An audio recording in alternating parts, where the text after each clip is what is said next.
បាទសួស្តីបងប្អូនទាំងអស់គ្នាបាទប្រហែលថ្ងៃហ្នឹងខ្ញុំរវល់បន្តិចបាទចង់កែច្នៃតាក់ទោឲ្យគេអត់មានពេលកែច្នៃទេនេះដោយសារតែប្រហែលថ្ងៃហ្នឹងសម្បូរបងប្អូនយើងយកគោយន្តមកធ្វើដល់ពេលសម្បូរបងប្អូនយើងយកគោយន្តមកធ្វើមកគឺមានការរវល់នឹងការងារបន្តិចបាទហើយម៉ាស៊ីននេះអស់កវ៉ាត់មកប្រេងចូលអីណាដីចូលអៀនសាក់ដីបាក់រងអីសាក់ដីអានឹងអស់ហើយកវ៉ាត់វានឹងអស់កវ៉ាត់ខ្លាំង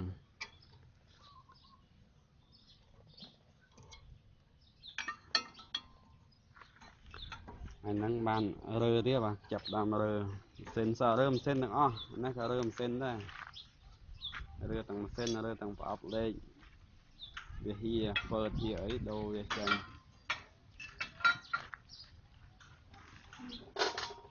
អញឡើងកញ្ញោមខ្លាំងដាក់ខ្យល់បាញ់ស្អាតទៅសិនយកថង់រុំមួយ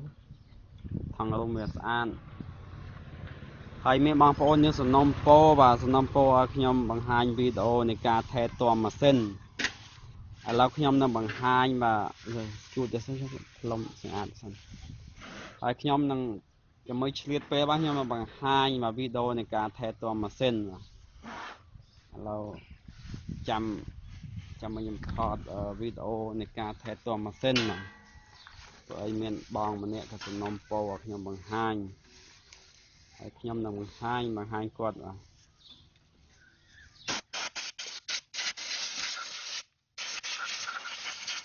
ហើយយើង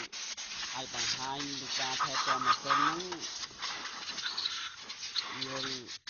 មុនដំបូងយើងត្រូវយកអាម៉ាស៊ីន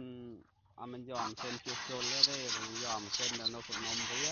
ហើយខ្ញុំនឹងបង្កើតវីដេអូមួយដើម្បីបង្ហាញ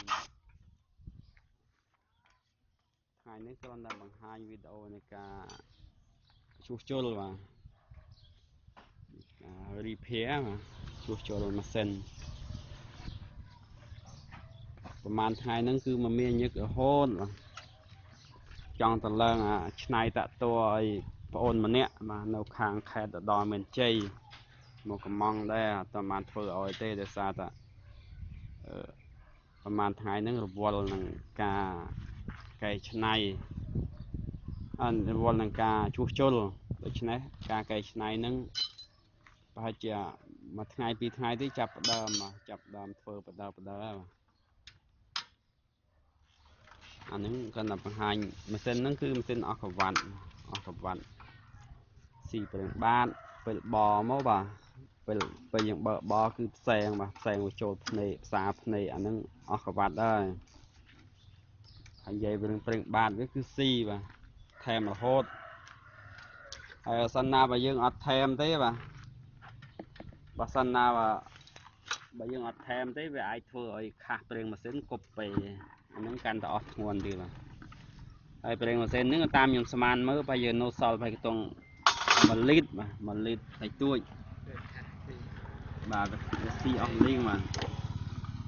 បើតាមខ្ញុំស្មានមើលប្រហែលយើងនៅសល់ប្រហែល1លីត្រក៏មិនលើសមិនច្រើនបាទលើសតែទួចនឹងអស់ខ្លាំងហើយម៉ាស៊ីនដែលអស់កវ៉ាត់ខ្លាំងជាមួយខ្ញុំបង្ហាញបាទម៉ាស៊ីនដែលអស់កវ៉ាត់ខ្លាំងភាគច្រើនគឺវាឡើងកញ្ញោមមកបាទកញ្ញោមវាមានវាម៉ាស៊ីនប្រេងវាឆាប់ឡើងខ្មៅខ្លាំងហើយជប់ដៃបាទជូតតែចង់ជ្រះទេវាឡើងខ្មៅខ្លាំងតែបើឡោតសប៉ាប់នឹងវាលងខ្លាំងផងអានឹងវាកាន់តែអាកញ្ញោមនឹងវាបាញ់ចេញតាមឡោតសប៉ាប់ប្រេងម៉ាស៊ីនទាំងដុំមកអានឹងក៏លងឡោតខ្លាំងតែបើសិនណាបើវាអស់កវ៉ាត់ខ្លាំងក៏វាមានចំហាយជាតិបាទចំហាយវាបាញ់ជាតិក្អែលជាតិវាចេញតាមអៀដែរបាទវាមិនចេញតាមស៊ីម៉ាំងទេវាចេញតាមអៀមកទៀតក៏ជាតិដីខ្សាច់គៀដោយសារអៀវាឆ្លងតាមអៀយើងអត់បានសម្អាតវាបានស្អាតទៅវាធ្វើឲ្យឆ្លងមកជាប់ វាចូលមកតាមពងអៀទៅវាបញ្ជូនបឺតចូលទៅជប់កវ៉ាន់វាស្តង់ទៅវាកោតទៅវាធ្វើឲ្យសឹកឆាប់អស់សមីបាទតែវីដេអូនៃការក្នុងវីដេអូនេះផងដែរខ្ញុំក៏បង្ហាញពីការថែទាំបាទនៃពាក្យសម្ដីនៃការថែទាំខ្លះតែបើបងប្អូនចង់ឲ្យម៉ាស៊ីនយើងធន់ល្អទី1គឺយើងបាទចំណុចទី1គឺយើងត្រូវដូរអាប្រេងនេះឲ្យញឹកញាប់ដូរអាស្នូនេះបាទស្នូប្រេងនេះបាទដូរវាញឹកញាប់ពេលឃើញអានេះដៃទឹកចូលបាទនេះគឺសាទឹកទឹកអានឹងទឹកចូលបាទទឹកចូលនេះទឹកទៅបាទនេះទឹកបាទយើងកុំលាងវាបាទលាងកុំដាក់វិញយើងដោះឲ្យដូរវាចេញបាទដូរអាស្នូនេះចេញកាលណាយើងលាងដាក់វិញជួនកាលទៅវាឆ្លងដីចូលទៅអានឹងវាធ្វើឲ្យខូចប្រព័ន្ធប្រេងបាទខូចប្លង់សើវាខូចប្លង់សើស្លាប់ពេគុនជិះប្លង់សើស្លាប់ពេប៊ិចបាទវាខូចទៅវាប៉ះពាល់អានឹងវាឆាប់ខូចខាតហើយបើមានទឹកចូលដល់ហ្នឹងហើយយើងត្រូវសម្អាតធុងវាបាទហើយធុងវាហ្នឹងទី1គឺយើងត្រូវបូមវាចេញបាទបូមវាចេញយើងកុំបង្ហូរពីអាហ្នឹងកាលណាយើងបង្ហូរពីអាទីយ៉ូហ្នឹងបង្ហូរអត់អស់ទេយើងទុកវាចឹងយើងបូមមកពីលើវិញយើងទិញទីយ៉ូបាទទីយ៉ូប៉ាន់មេដៃមកឬក៏ប៉ាន់កូនដៃក៏បានដែរទិញមកដល់ហើយយើងចង់រស័យនឹងទីយ៉ូហើយញាប់វាបញ្ចូលញាប់ចូលក្នុងហ្នឹងទីយ៉ូហ្នឹងប្រហែលខ្ទង់2ម៉ែត្របាទយើងចង់នឹងរស័យរួចយើងយកកែវជួតឈួលមើលឲ្យចំឃើញទឹកនៅតាណាគឺឈួលចំទៅហ្នឹងមានទឹកមានដីនៅកន្លែងណាគឺយើងឈួលចំកន្លែងហ្នឹងពេលឈួលទៅយើងដាក់បូមទម្លាក់កដុងបាទជាតិទឹកនៅក្នុងហ្នឹងគឺវាចេញមកតាមហើយបន្ទាប់ពីចេញមកអស់ហើយយើងត្រូវយកអាកណាត់ស្អាតយើងទម្លាក់វាចូលក្នុងហ្នឹងយើងកលែងក្នុងនេះឲ្យស្អាតជូតសម្អាតវាស្អាតមកគឺវាអស់ហើយជាតិទឹកក្នុងហ្នឹងហើយយើងដូរអាស្នូហ្នឹងថ្មីទៅបាទជាការស្រេចបាទអាហ្នឹងការសម្អាតធុងអាហ្នឹងខ្ញុំបង្ហាញពីការសម្អាតធុងវាមានតែប៉ុណ្្នឹងទេហើយបន្តមកទៀតបាទយើងពេលយើងដូរប្រេងម៉ាស៊ីនគឺយើងត្រូវកំណត់រយៈពេលប្រមាណបាទតាមក្បួនគេគឺគេកំណត់ឲ្យ70លីត្រ60ទៅ70លីត្រចំនួនមួយសុទ្ធយើងដូរវាញឹកញាប់ទៅម៉ាស៊ីនយើងអត់ងាយឡោទេអ្នកខ្លះណាប្រើអស់បាទប្រើអស់រាប់រយលីត្រត្រឹមដូរគ្នាម្ដងដូច្នេះអ្នកអត់ធន់ទេបាទប្រេងម៉ាស៊ីនគឺយើងដូរវាកំណត់លីត្រមកបាទយើងប្រើម៉ាស៊ីនប្រហែលខ្ទង់60ទៅ70លីត្រយ៉ាងច្រើនបាទនិយាយចំទៅគឺយើងប្រើអស់2កដុងបាទ2កដុង30លីត្រ2ដងបាទយើងអាចដូរវាបាន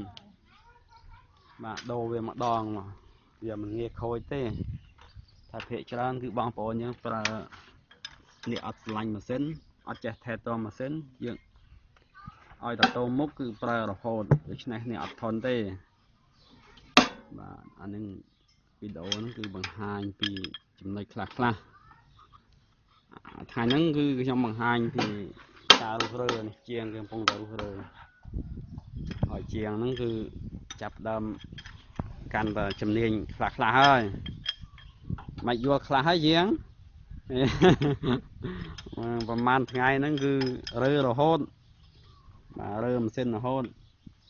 បាត់ជាងមួយទៀតអត់ឃើញមកបាត់2នាក់ទៀតមិនបាត់1នាក់ទេបាត់2 3នាក់អត់ទាំងឃើញមកសោះនឹងតែបានតែជាងម្នាក់នេះធ្វើស៊ីម្នាក់អីណាតែយល់ហើយបាទអាហ្នឹងគឺបង្ហាត់ផ្ទាល់ទាំងទ្រឹស្ដីទាំងការអនុវត្តផ្ទាល់បាទ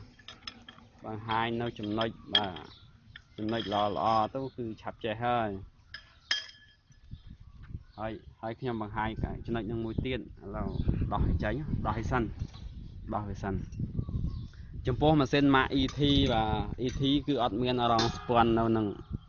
អាឡែងជើងសេះអត់មានទេបាទអាដុំជើងសេះវាអត់មានទេតែបើចំពោះ RT បាទ RT ចាប់ពីស៊េរីថ្មីឡើងគឺមានបាទ RT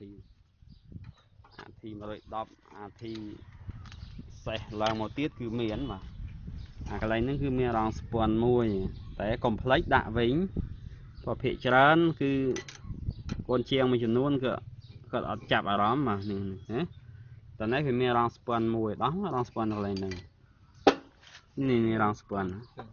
ហើយអ្នកខ្លះណាជាងខ្លះបាទខ្ញុំកូនជាងខ្ញុំដែរបាទពេលដាក់ទៅភ្លេចដាក់វិញនេះតើនេះមានរងស្ពាន់មួយរងស្ពាន់នេះមានឆែកវាបាទឆែកវាអាខាងឆែកនេះយើងដាក់ទៅចំបាញ់ទៅរកខាងស៊ីម៉ាំងបាទអាហ្នឹងកុំឲ្យភ្លេចអានេះដល់យើងបង្ហាត់យើងដាស់តឿនទៅទៅវាអត់ចេះភ្លេចទេធ្វើគឺអត់ចេះភ្លេចទេហើយមានតែប៉ុណ្្នឹងទេបាទហើយបើមានបងប្អូនយើងសំណុំពរឲ្យបង្ហាញពីការថែទាំឲ្យទៀតបាទឆ្ងល់នៅចំណុចណាខ្ញុំក៏នឹងបង្ហាញបន្តទៀតបាទថ្ងៃហ្នឹងក៏សូមសម្រាប់ប៉ុណ្្នឹងសិនបាទហើយនឹងជួបខ្ញុំនៅវីដេអូបន្តទៀតបាទសូមអរគុណ